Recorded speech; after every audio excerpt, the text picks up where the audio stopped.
Good morning, and here is today's Substack and some poetry. This one is called What Falls Away. Awakening takes everything, especially what no longer serves your soul. There comes a time on the spiritual path, not necessarily marked by a thunderclap of realization, or a single blazing moment of awakening, but more often by a slow erosion, a quiet, relentless undoing. You begin to notice that something is changing, not just in your thoughts or emotions, but in how you relate to the world. You go to meet your old friends, and something is different. The words don't come. The laughter feels distant. The connection you once leaned on like a pillow has become mist. You try to explain, but they look at you with that confused, slightly concerned face. Maybe they say, "Are you okay?"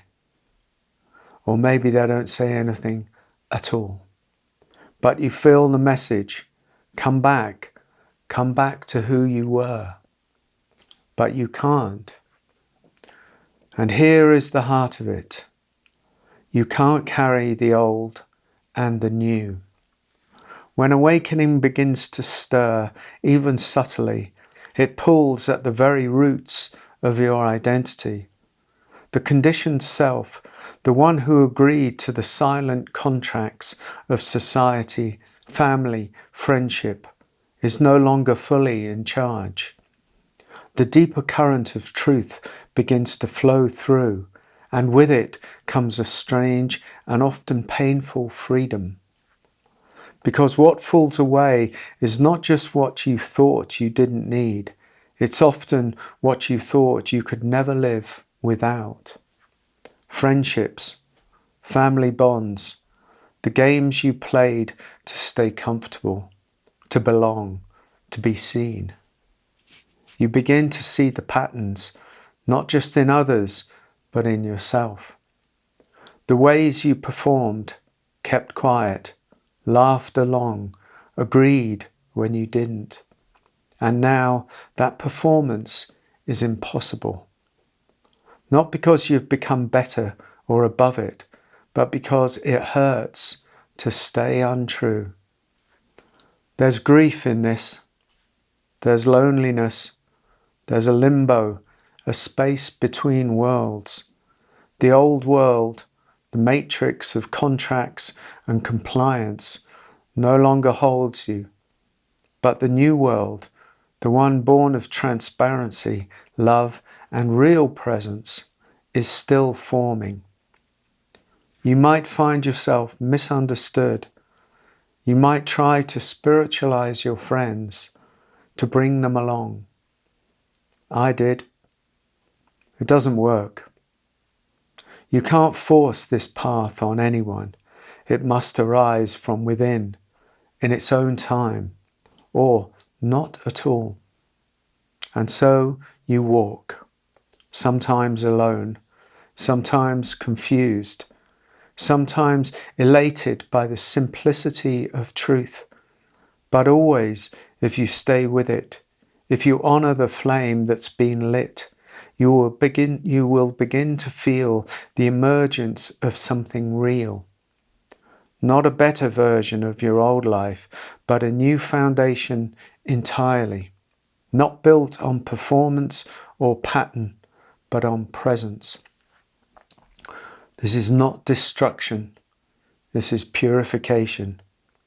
What falls away was never truly yours. What remains is who you are when there's nothing left to protect, to prove, or to perform. What remains is the silent intimacy of being. So let's read a few poems.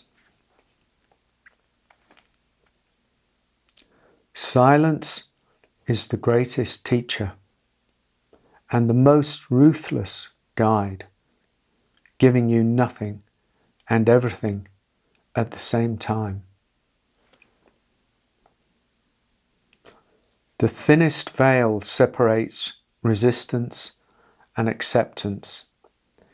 We imagine the gulf is vast, but it is gossamer thin and just requires a shift from no to yes. And in that shift, the mind becomes helpless, and there is your death. Friend, have you been deep into your darkness?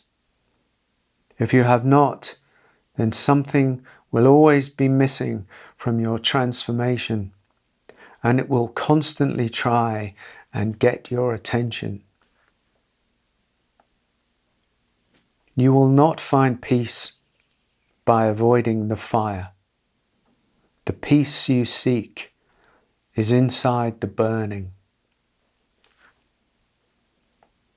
This fire, carried by others, that sets you alight and burns up your falseness, must then be carried by you in whatever way you can.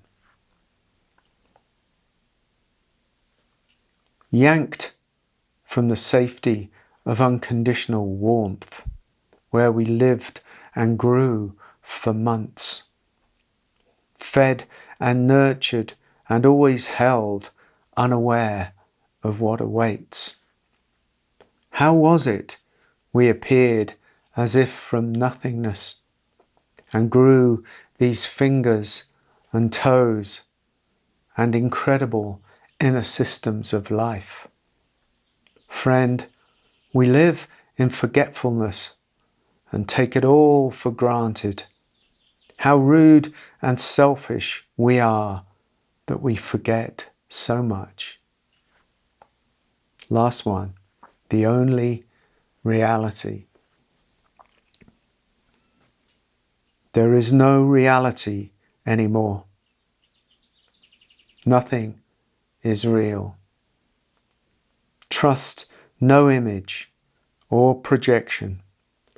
Doubt everything you see and hear. The only truth is deep inside. But you must travel beyond your own beliefs, deeper than your conditioned mind, way down into the unknown. There, in that darkness, is the only reality there is. You will never name it,